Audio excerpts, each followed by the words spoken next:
Chapter 18. New Arrivals. Phil is glad that he's gotten Wilbur and Techno on board with the new plan, because it lets Phil breathe just a little easier. Bad and Skeppy practically saved his life, and helped out when they needed it, and right now the timing is urgent. Phil will be away for just a short period of time, and the forest seems well protected. A good spot for them to stay hidden while he's away. Although, even with the forest being safe, Skeppy and Bad being honest and confident in their abilities with any new coming hunters, and the kids being mostly okay with it, it doesn't quiet down the little voice in Phil's head that insists he shouldn't leave. Maybe he could stay for a few days longer, or... That's not really an option here, though. His mind shuts that down quickly. Phil knows that he can't dawdle, and he has to leave as soon as possible, even with the nagging feeling in his chest that makes it hard to go. The kids are not helping with his internal conflicts. Wilbur's made it a personal mission to constantly be holding Phil's hand at all times. Until the moment Phil leaves, he's decided to stay clinging to the avian like a barnacle, his grip never faltering. He's only let go of him once throughout the day, and that was just to switch hands. If at any moment Phil tries to pull away, Wilbur will narrow his eyes at him like he's committed a crime, and Phil has to smile and try not to wither underneath an 8-year-old's angry glare. Technoblade keeps trying to hide underneath Phil's wings, hands grabbing onto the back of his shirt, which Phil isn't going to protest to. He really can't protest to either of their demands, especially with the threat of tears from both of them. But it's a bit hard to walk around with a kid sticking close behind him, tugging at his feathers every now and then. Phil's given up on getting anywhere around the house, and instead stays sitting on the floor in his room. He has no choice but to ask for Bad to help out with his packing for the trip, since Wilbur's upgraded to clinging onto his arm, and Technoblade has decided to take a nap underneath Phil's wings.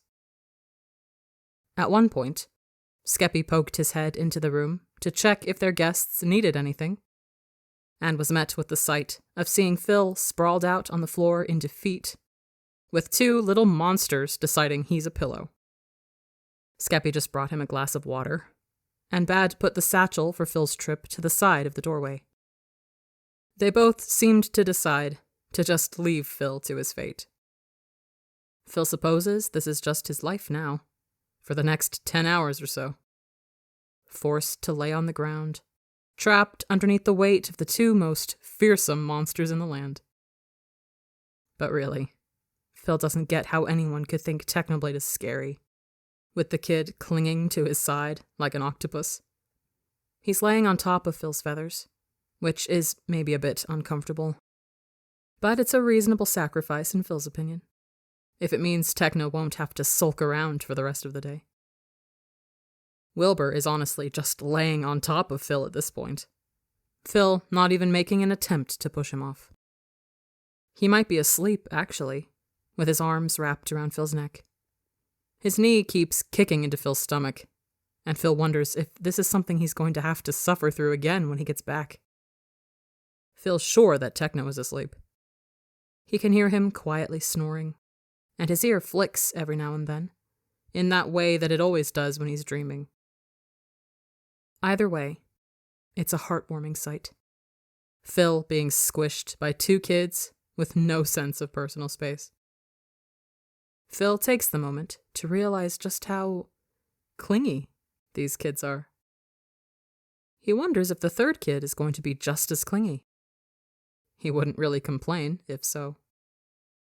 Phil sleeps on the floor for that night, with blankets and pillows thrown around them to cushion the ground. Wilbur and Techno stay close beside him for the whole night. Wilbur keeps humming while half asleep, eyes opening and closing as he trails a finger across Phil's palm, tracing the lines there. His head is resting in the crook of Phil's elbow, and it's cutting off circulation a bit, his arm falling asleep. Phil doesn't dare to move, though. Will just continues tracing his hand, and Phil can feel Wilbur's claws, just barely, against the tips of his fingers. Wilbur spends a solid 10 minutes just humming and poking at Phil's palm, until he lays his hand up against Phil's, and finally falls asleep like that.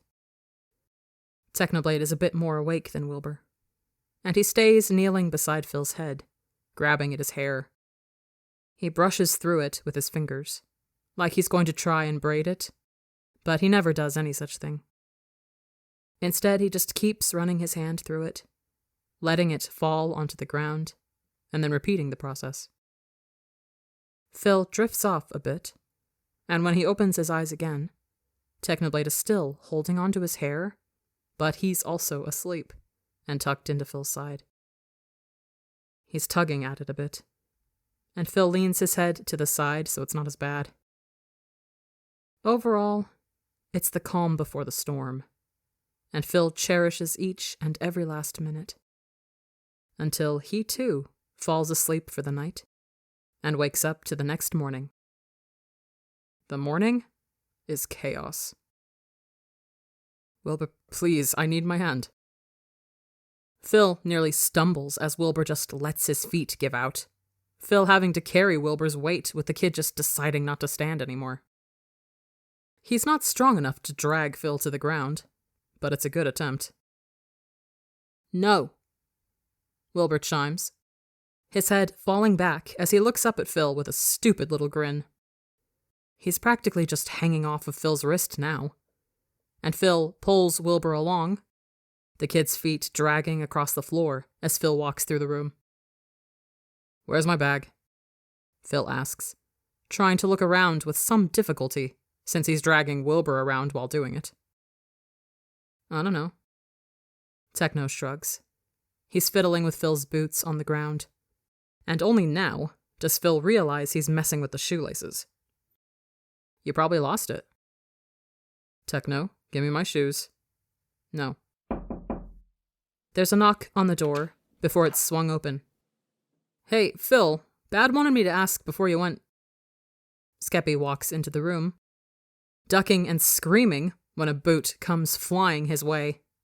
It falls into the hallway. Good morning, Technoblade says, turning his back as if he wasn't the one who threw the shoe.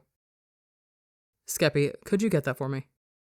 Phil asks, Wilbur beginning to hum a random tune loudly as he swings on Phil's arm. Phil, you have a pebble in your shoe, Technoblade says, frowning a bit as he holds a rock in between his fingers, squinting at it. These shoes suck. Shoes are just bad, Wilbur sings, kicking his feet a bit as Phil tries to lower him down to the floor and get him to let go. Bad shoes, bad shoes. Okay, I know you both are acting like this because I'm leaving. Technoblade throws Phil's other boot towards the doorway as Skeppy walks in again. Skeppy, once again, screams and ducks. Bad, bad shoes, Wilbur sings, practically laying on the floor now, still holding onto Phil's arm with a death grip. Phil hunched over and trying to pull away. It'll only be for a short while, guys, Phil reassures, Wilbur paying him no mind and continuing to sing about the faultiness of shoes. Wilbur? Oh, Techno, now! Wilbur raises his head suddenly, and Phil nearly loses his balance, with Technoblade suddenly slamming into his side, trying to climb onto him. All right, you little shits! Get him! Wilbur says, trying to pull Phil towards him, as Technoblade tries his hardest to bring Phil down. Technoblade, I swear, don't you dare... Phil tries to push Techno off, only for Techno to kick him in the back of the knee as he continues to try and climb Phil. Wilbur laughs, high-pitched and happy. Skeppy stands awkwardly in the doorway, with 2 shoes in his arms, just watching, as Phil struggles to stand up, with 2 kids grabbing at him. He ends up tumbling to the ground, swearing when Technoblade drapes himself across Phil's chest and refuses to budge. Bad takes that moment to appear, walking down the hall to where Skeppy is just hovering at the doorway. Hey, Skeppy, Bad starts, pausing at the fact Skeppy is just standing in place, holding shoes in his hands. They both look up into the room, with Technoblade shrieking as Phil starts to fight back, tickling Techno in the sides. Wilbur, upon seeing Technoblade fall to Phil's hands, immediately does a 180 and tries to escape, only to get yanked back by the shirt, Phil taking him as a victim too. "What are you guys doing?" Bad asks slowly, amusement evident in his voice as he watches Technoblade kick and squeal when Phil continues to tickle him. "Dealing with these little shits," Phil huffs, Wilbur trying to bite at Phil's hand to get away. "Where's my bag? Where'd you two put it?" "I don't know what you're talking about." Technoblade lies, eyes wide with a poorly hidden smile on his face. He squeals when Phil just tickles him again, not believing his words. "I'm innocent, it was Wilbur's idea." "What? No, it wasn't. No. Wilbur practically screams when Phil turns his attention towards him, tickling him as well. "Under the bed! It's under the bed!" He shrieks, Phil laughing, as Wilbur is able to slip through Phil's arms, tumbling across the floor in his haste to get away. "Weak," Technoblade huffs out, whacking Phil's hands away when Phil taps him on the nose. "Thank you, Wilbur," Phil says, getting to his feet, leaving the kids just laying on the floor. Techno kicks Wilbur in the leg, and Wilbur kicks back, the both of them falling into a small fight with legs swinging at each other. Phil ignores their scuffle and goes to look under the bed, and sure enough, he finds the bag there, mostly untouched. He stands up straight, putting the bag over his shoulder as he turns to Bad and Skeppy. "Good morning to you two." Phil grins, walking up to them and not giving any of his attention to the fact Wilbur and Techno are currently trying to murder each other on the ground behind him. Skeppy gives Phil his shoes. "Great start to the day." "Your kids are fighting." Skeppy deadpans, Bad looking slightly worried at the way Wilbur is trying to bite Techno, who pushes his hand against Wilbur's face to keep him away. Phil just grins. They eventually go to eat breakfast, agreeing that Phil can leave after he's eaten and talked a bit with Skeppy and Bad just to sort things out. Wilbur and Technoblade have taken it upon themselves to grill Phil on how to not get caught or hurt while he's on his trip. It's mostly Wilbur who's lecturing him, though, and while it's sweet the kid is trying to give tips, it's also bittersweet, on the idea that Wilbur knows this through first-hand experience on his own. "No towns," Wilbur insists, stabbing at the food on his plate as if to stress his point. "No towns at all. If you are sleeping, you sleep in a forest. Or in a tree," Techno suggests. "Or in a tree," Wilbur nods. "But also be careful of forests, because there are also sometimes traps that get placed down on the dirt. They're kinda easy to avoid, but you still need to be careful. Don't let people see you. No friends, don't talk with anyone." "Wasn't planning to," Phil drawls, Wilbur narrowing his eyes at Phil. "Can you fly in the clouds?" Techno asks, and Phil nods. "Then fly in the clouds so you don't get seen." Yeah. People might see you and follow you, so hide in the clouds or fly at night. And if you're on the ground with people somewhere close to you, you need a cape. Bad, he needs a cape to hide his wings." "Sure, I'll go look for one." Bad smiles, getting up from the table to do just that. Skeppy raises his eyebrows as Bad goes, and he turns his attention to Phil. "How long do you think your trip will be?" Skeppy asks, leaning his elbows onto the table. And I don't mean that in a rushing way. We've had guests stay here for up to a year at times, but I do want to know how long we're going to have these two without any help. He points a finger at Technoblade, who raises up his fork with a quiet smile. Skeppy makes a face that's vaguely nervous. 2 weeks, I think." Phil says, tilting his head to the side a bit as he thinks about it. He'll be flying non-stop with short breaks, trying to travel as fast as he can, then going a bit slower on the way back. With no threat of hunters holding him back, Phil knows he can make a good distance in a short time. He can fly fast, if need be. Maybe longer, but I'll try not to be gone for too long. You should take another weapon just in case, Technoblade says, raising his head towards Phil. I have a sword and a knife, mate. Take another knife, Wilbur suggests, and Phil rolls his eyes. Phil? Bad calls, coming back into the kitchen with a dark grey cape folded into his arms. So I found this. I'm not sure if it'll fit, but it could work. And also, I had wanted to ask. He gives the cape over to Phil's outstretched hands, and Phil rests the fabric in his lap, Technoblade poking at it with a judgmental face. Any tips for Wilbur and Techno? Anything we should know about? Oh, yes, please. Skeppy nods, Phil pausing for a moment. All right. Don't let Wilbur eat stuff from outside. He tends to eat things off the ground when he's feeling peckish. Make sure Technoblade has enough blankets for when he goes to sleep. He gets cold easily. Make sure Wilbur drinks enough water. He gets dehydrated easily. Let Techno practice with his sword. He does it as a stress relief thing, and it's good for him to keep up with his lessons. Phil rattles off, holding up his fingers as if he's counting something. If Techno isn't practicing with his sword, I'd say let him read some books too. He hasn't done that in a while, and I'm sure you have a few stories around. If you can, help Wilbur with reading as well. I'm not sure how far along he is. Phil looks to Wilbur. I can read, but not a lot. Wilbur shrugs. I can also write, though. I bet your handwriting is bad. Technoblade mutters under his breath. It is not. Help him with reading if you can. Phil smiles. If they wake up in the middle of the night, reassure them kindly before sending them back to sleep. Let them share a bed. I doubt they'll want separate rooms. Techno enjoys soft material. Wilbur and Techno don't like wearing shoes, so as long as they're not running around outside, don't make them.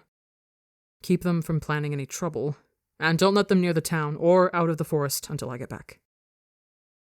Noted. Bad grins, while Skeppy just makes an incredulous face and seems to look off into the distance, mumbling quietly under his breath and trying to repeat what Phil said. Can I teach Wilbur how to sword fight while you're gone? Techno asks, Wilbur's face lighting up. Yes, please, Phil. Wilbur tugs at Phil's sleeve, nodding. As long as you're careful with it, and Skeppy and Bad are watching, Phil says, brushing back Techno's hair from his face. You know what not to do. Techno nods, a determined gleam in his eyes. Don't worry about the forest not being safe while you're gone. We've been protecting this place for a long while. I'm sure we can handle anything that comes his way. Bad says, Phil smiling appreciatively. That's true, but then again, we might get a bit more company while hosting the literal bringers of the apocalypse. Skeppy points out, Bad's face shifting into something unsure. Wilbur snorts, Phil sighing quietly under his breath. Oh, we can handle it. Bad nods, standing up straight with his hands on his hips. I'll make sure of it.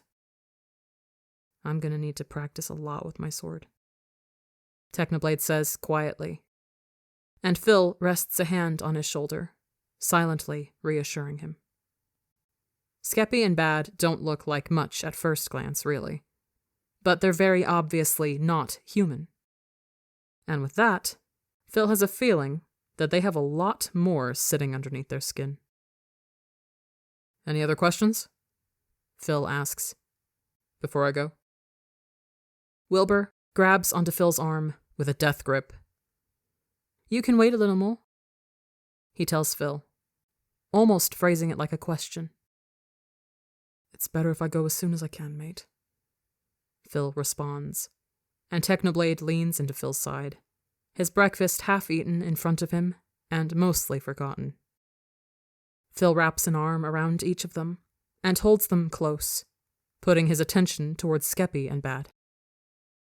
They talk for a little while more, Phil giving details on not pushing the kids and to be careful with them. Because, while they are kids, they have been through a lot more than most, and Phil would hate for them to be stressed while he's gone. Bad talks a bit about any other times hunters have come into the forest. Skeppy mentioning a few monsters who have come and gone, kept safe in the protection they have around their home. From what Bad says, they've never had a hunter get so far as to actually come into the house, and any of those that were even able to make it to the front porch, Skeppy had punched them so hard that a tooth went flying. Phil thinks that story would be amusing to Techno and Will, but they both don't seem to be listening. And instead, they're just leaning against Phil, hands holding onto his shirt. If Phil didn't know any better, he'd say they were asleep just like that, tilted a bit awkwardly in their chairs, heads resting against Phil's chest. Eventually, after about 20 minutes of reassurement and Phil making sure he's got everything, he has to stand up and go out the door. Wilbur's already crying. Techno looks near crying, and also looks like he's biting his tongue to try and not burst into tears. "I'll be back before you know it," Phil says softly, kneeling down in the grass outside, the sky blue and bright over his head. He'll easily be able to fly up and away from the forest, then make his way to a town named Summer Cross, where Tommy is supposed to be. "I'll be as quick as I can, no detours." "Be careful," Technoblade says, quiet and worried. "No fights. Don't get in any fights. Just run and get away. Don't get hurt. I'll be all right." Phil soothes, and Technoblade's face scrunches up, his eyes looking down as he tries to hold back tears. "I'll be as careful as I can. I can handle myself on my own." "I know that, but..." Technoblade cuts off, his voice cracking in the middle, as tears overflow. "I know," he mumbles, but he doesn't seem to be convinced of it.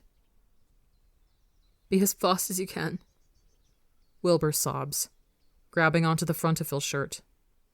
Don't get distracted, and don't stay anywhere. You just come back, and you get back." "I will." Phil nods, pulling them both close and wrapping his arms around them. "And watch out for any spies or snitches," Wilbur cries, voice wavering as he tries to keep talking. "Don't talk to anyone. Be careful. "I will be careful," Phil promises. "I will be so careful, and I will make my way back, I promise." "You better," Wilbur sniffs, Phil laughing a bit and wrapping his wings around them both, resting his chin onto Techno's head. "I'll be all right," Phil says quietly. "Even if I'm hurt, I won't stay hurt. I'll heal quickly, and I'll get by." "I'd prefer if you don't get hurt at all," Technoblade mumbles, eyes closed. They all stay there for a moment, Phil just holding them close and trying to keep that overwhelming feeling of love close to him. For a moment, everything is all right, calm and kind, and Phil is just holding his children close, no worries over their heads. But eventually, the moment passes. Phil pulls away, pressing a kiss to Wilbur's and Techno's heads, and trying his best to wipe away their tears with his hands. He whispers reassurance just one more time, promises to come back, promises to be careful. "I love you both," Phil tells them, quiet and honest, and he hates the sharp pain in his heart that comes when he has to pull his hands away from their faces. "More than anything in the world." "I love you too," Technoblade says back, huffing as he wipes at his face, hands shaking. He reaches one hand down to grab onto Wilbur's, and Wilbur holds on tightly. "I love you too," Wilbur whispers, barely enough to even hear it. But Phil can see the way his mouth forms the words, and he hears it loud and clear in his head. "You take care of each other," Phil says, hugging them one more time before standing up on his feet. "I'll be back before you know it." They nod, eyes wide and tear-filled as Phil's wings stretch out, and Phil glances over to Bad and Skeppy, who stand by the front door of the house, looking silently at Phil. Phil smiles, and Bad gives him a tiny nod. Phil gives one more loving look at his kids in front of him, who step back with their hands holding on tightly to each other. Phil flies. The next few days without Phil are a bit dull, to say the least. Surprisingly, there's a lot less tears than expected. Although both Wilbur and Techno prefer to stay locked up in their room, quietly sulking about their dad leaving. Bad tries his best to be cheerful and give them something to do, bringing out books and puzzles and even a small box of crayons that have been covered with a layer of dust. For the first 2 days, though, Wilbur and Techno don't do much of anything and stay in their room as if they're mourning. Skeppy and Bad would be worried if it weren't for the way that at moments they can hear the quiet laughter coming through the walls. Techno and Wilbur chatting to each other without end. While those two aren't that fond of rambling to Skeppy and Bad, they seem fine with each other, and they talk and talk into the night until Bad pokes his head in and tells them both to try sleeping. On the 3rd day, Bad thinks that's when they start to go for the books he's placed in their room. There's the shuffling of things being moved around, and Bad sorta wants to ask them and see how they're doing, but he knows all he'll get is a vague answer and narrowed eyes in response. They're sweet kids, except when Bad or Skeppy is trying to have a conversation with them. Then they're simply just quiet, and maybe even a tad suspicious of the people who are watching over them. Skeppy is able to convince Bad to just bring breakfast and dinner into the room for Wilbur and Techno. No need to force them to come sit in the kitchen when they're clearly only comfortable being alone with each other. At first, Bad isn't fond of the idea, with the fact that there might be spills. But after the kids agree to not eat on the bed and to be careful, he agrees. On the 4th day, Wilbur comes out of the room, but only for a moment, and only to cause a bit of trouble. Him and Techno had been reading a book together, a story of a prince learning to be a king, while also trying to master magic, with his trusty partner at his side. Wilbur thinks the story is fun, with how many life-and-death situations the main character gets into, all the shenanigans and plot twists. Technoblade purely just enjoys reading the story to Wilbur. They both had been talking about the story, and the last chapter, when Technoblade had offhandedly said something along the lines of wanting the cape that the prince had in the story. A long, flowy cape, bright red and made of the finest silk. Wilbur tells Techno to wait, and promptly marches out of the room, Technoblade hovering at the doorway while trying to quietly call Wilbur back. Wilbur insists on Technoblade waiting, and he then breaks into a run, leaving Technoblade to just stand awkwardly in the middle of the hall. Skeppy is sitting at the kitchen table, drinking something out of his cup, when Wilbur comes up and asks, very nicely, for Skeppy to give him a red cape fit for a king. Skeppy blinks, and finds himself suddenly sewing red fabric in his hands, sitting on the floor with materials thrown around. Technoblade is sitting in front of him, a bored face, and Wilbur claps his hands together, seeming excited. They're all just sitting in the middle of the kitchen, and Skeppy is, honestly, not sure how he got here. I didn't know you could sew, Technoblade says, casually. Neither did I, Skeppy responds, and can't help himself from finishing up the thing he's putting together, quickly snipping at a piece of thread. This is weird, oh boy. Oh. Wilbur blinks. Did Phil not? He makes a small noise in the back of his throat, questioning, and Technoblade snorts, slapping his hands over his mouth. No, don't tell him, Technoblade says. And Skeppy can't pull his eyes away from what he's doing, but he can demand to know what they're doing. What? What did you do? And why did it result in me sewing? Your hidden skills of craftsmanship must have awoken, Technoblade says, slightly sarcastic, and Wilbur bursts into laughter. The moment Skeppy is done, Wilbur grabs the cape from his hands and yells out a quick, "Thank you," before running with Technoblade back to their room. Bad finds him there 5 minutes later. He's less confused and more supportive of Skeppy's new hobby, if anything. Skeppy just accepts the fact that he somehow got wrangled in to make something for those goddamned children. Technoblade wears his new red cape, and Wilbur cheers him on, the two of them running around through the hallways. And then, surprisingly, outside of the house. Bad watches from the front porch as the two of them pick up sticks from the ground and begin to whack them at each other, laughing and trying to beat the other. At that moment, it seems like the kids might just be all right while Phil is gone. And Bad rushes to get Skeppy to come look. The kids running barefoot in the grass, seeming focused on trying to win. Techno is going easy on Wilbur, but Wilbur doesn't know that. He's just swinging a stick with all he's got. You suck, Wilbur grins.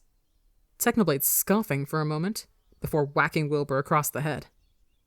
Bad yells something about being careful, and Wilbur responds by trying to murder Techno with a stick. Technoblade retreats at that point, laughing as Wilbur yells more than a few curse words, Bad covering his ears and seeming displeased. Skeppy finds it hilarious, laughing his heart out at the way Wilbur screams "fucker" at the top of his lungs while running full speed after Techno, who keeps going in circles. Wilbur pauses in his running to catch his breath, Techno doing the same while laughing in an almost mocking manner.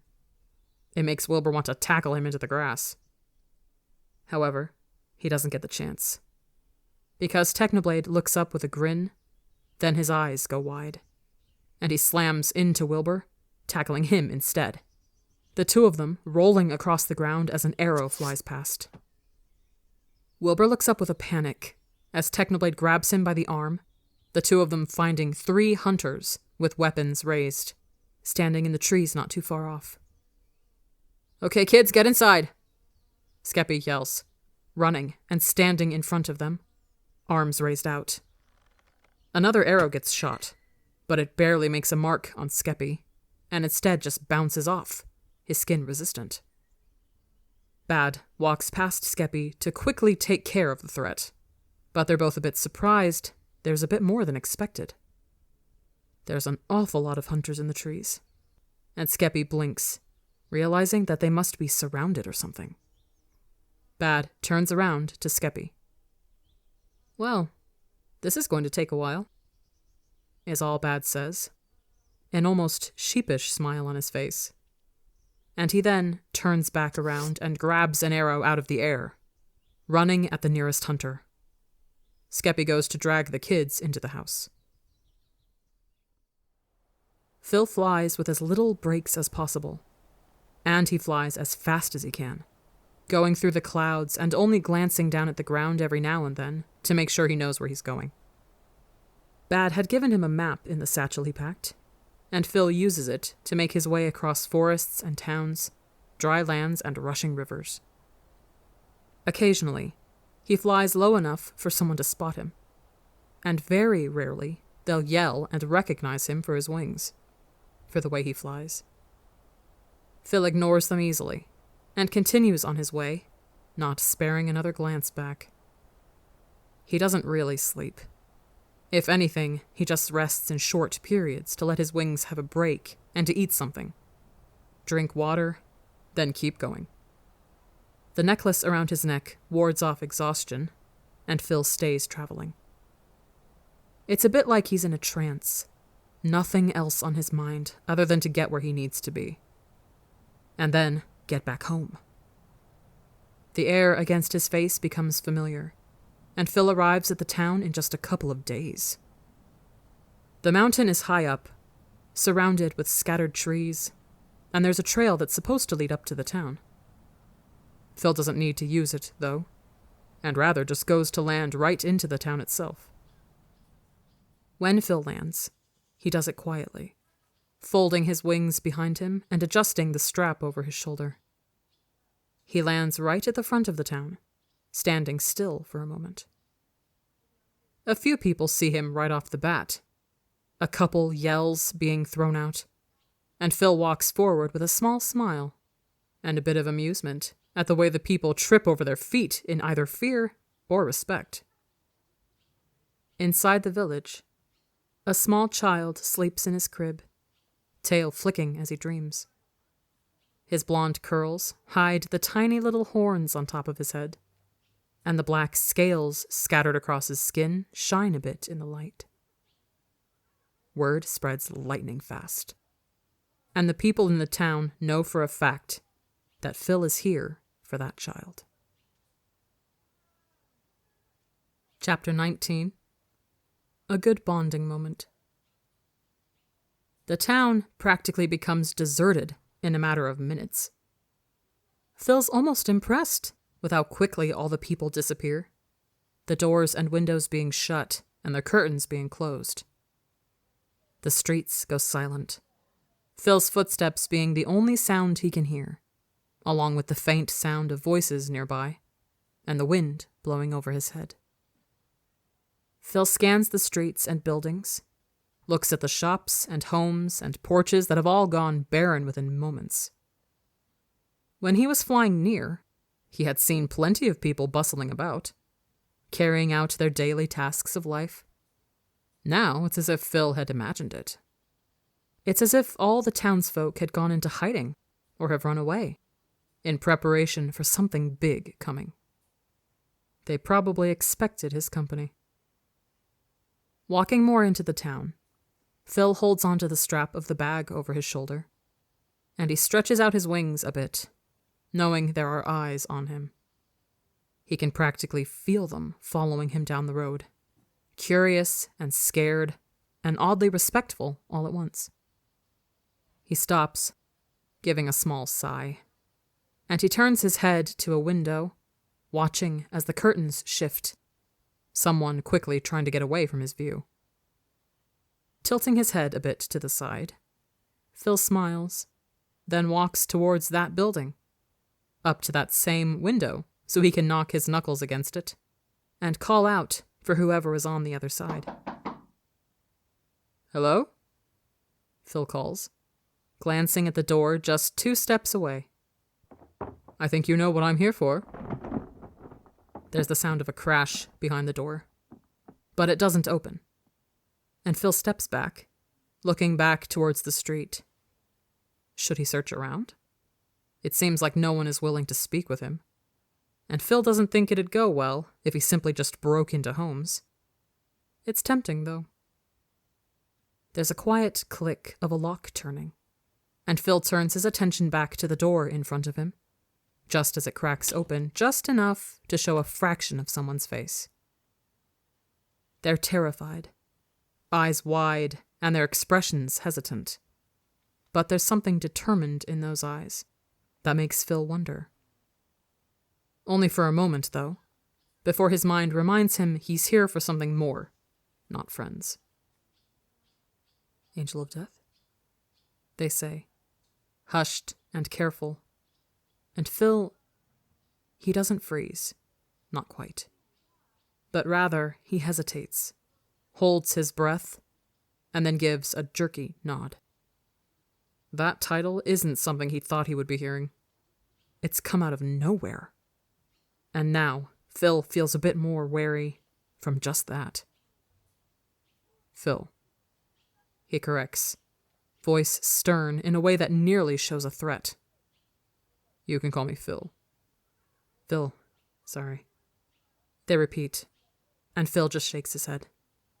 "It's okay?" Not quite. Phil isn't okay with that. He has accepted the fact that the title is stuck to his skin, but he doesn't think he will ever be okay with it being used. Never mind it. Do you think you could help me out? There were supposed to be people who would be leading you to him, the person says, almost in a whisper. They don't elaborate on who him is. I don't know where they've gone, though. They might have gotten cold feet. The person opens the door just a bit more to look outside into the street, and Phil can finally take note of their appearance. Short, curly black hair with dark tanned skin, and a faint scar on their upper cheek. They click their tongue in apparent disappointment, then look back to Phil in an expression that's purely just sorry. Could you lead me then? Phil asks, offering a small smile, and he watches as their eyes fall to behind Phil, to his wings, that have gained meaning over the past few days. Of course. They agree, but they don't seem exactly happy about it. Their voice wavers, as if Phil is going to lunge forward and attack at any moment. And Phil wonders what exactly this person is thinking of him, being so wary. Phil steps back to let them walk out from their doorway, and they close the door behind them with an almost scared look, glancing up at Phil with a polite nod, then walking towards the street. Follow me, please. You don't have to be so jumpy, Phil says slowly, the person nearly faltering in their steps as they look back at Phil. I'm not looking to hurt anyone today. Today. They repeat, and Phil huffs. And, yes, thank you, it's just, there's been talk about you, you know. They lead Phil down the street, which is just as barren as everything else, every single person having gone inside. And Phil ignores the eyes he can feel on his back, on his wings. There's been talk and rumors being sent our way about you and your children, along with the apocalypse. We've been able to hide the fact the last kid is here. This town is practically sworn to secrecy. We didn't want to know what would happen if you were to blame the child's death on us. Protection out of fear for the consequences. Phil has hardly done much, and yet already his reputation has protected one of his children from harm. A tiny part of him is glad with that, and a tiny part of him is somehow glad for the title he's been given, for the fear that it holds. And it's said that you're dangerous beyond words, deadlier than anything else that is in the world. I'm looking at you, and I don't mean offense, but I'm a bit underwhelmed. Phil snorts. I'm really not that dangerous, mate. Rumors tend to twist the truth a bit. I'm just trying to pick up my kid so I can go home. I've got a family waiting. Family? My other two sons. Phil says. Techno and Wilbur. I know of them. What's been going around about them? Well, they hesitate, seeming to consider before speaking again. There's stories going around that their power is already growing too strong. Some are saying that they're still weak. Others think that you're holding their power back until the time is right. And what do you think? Phil asks. About me and what I'm doing. I think that maybe this good deed in helping you will have you spare our town in anything that happens in the future. They respond, quick and matter of fact. Phil blinks, then bursts out laughing. He can't help it. Even with the wariness from the person who's leading him, he just finds it funny that people think he's going to come back around with his children purely to destroy the world. What would be the point of that? The world has hurt him plenty, but Phil has no care for petty revenge. He's got bigger things he'd rather worry about, and it's on the much simpler aspects of life. A door swings open from across the road, and a woman comes running out, leaving the door open behind her. Phil can see people standing by the doorway, watching as the woman runs right towards Phil and the stranger. Sam! The woman yells, practically tackling the person in a rush. And Phil has to step back so he won't get knocked into. "You crazy fool, how are you even— Oh, goodness, hello." The lady looks towards Phil with wide eyes, holding on to Sam's hands tightly as she backs them both away from Phil.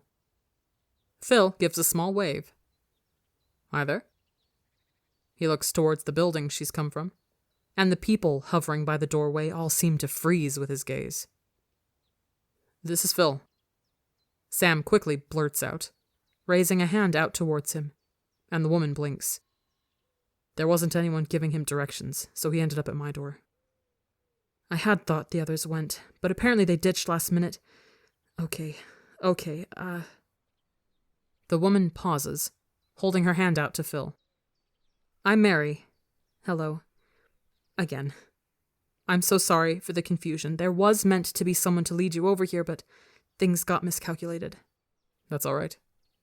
Phil cuts her off, Mary closing her mouth with a click. She pulls her hand back quickly after Phil doesn't shake it. "Where is he?" "Oh, the child, right.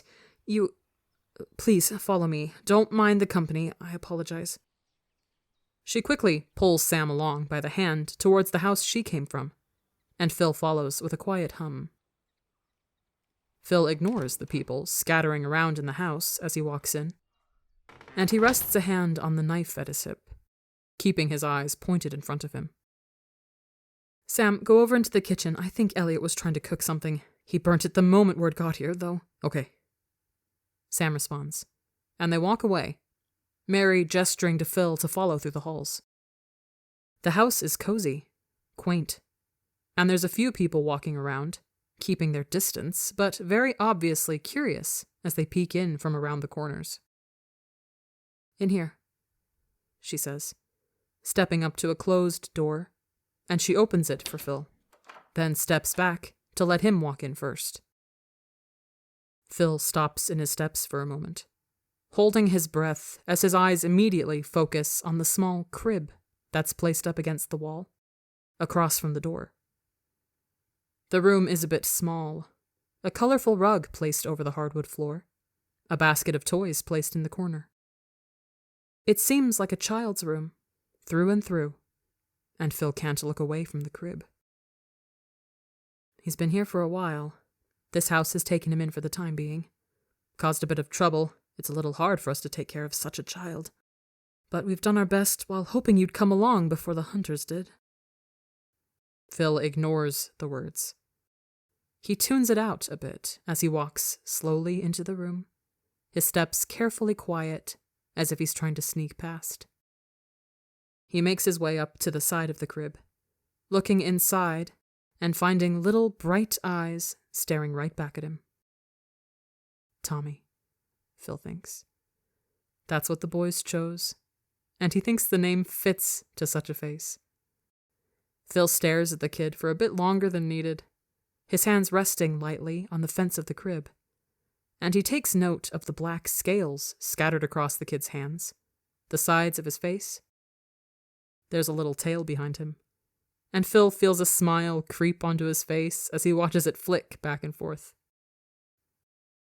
"Hello, little one," Phil says softly, reaching a hand into the crib so he can push away blonde hair from Tommy's face.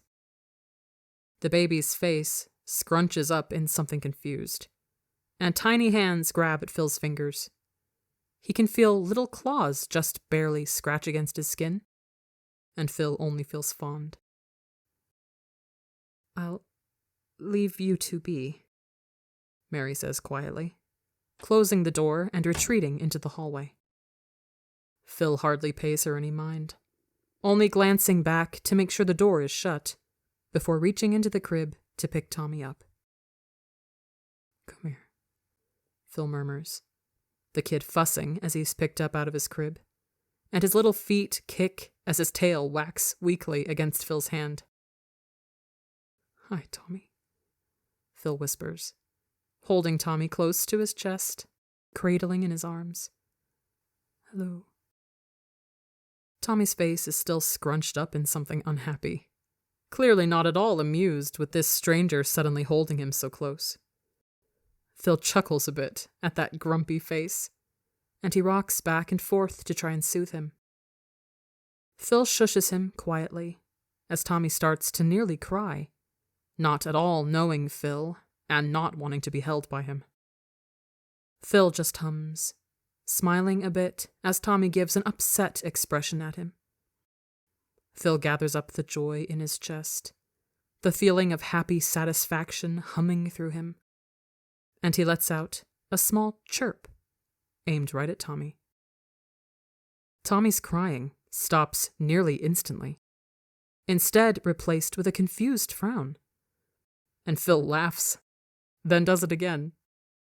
Tommy seems more curious at that, and tiny hands grab at Phil's shirt as the kid gives incoherent babbles towards Phil, as if he's asking for it once more.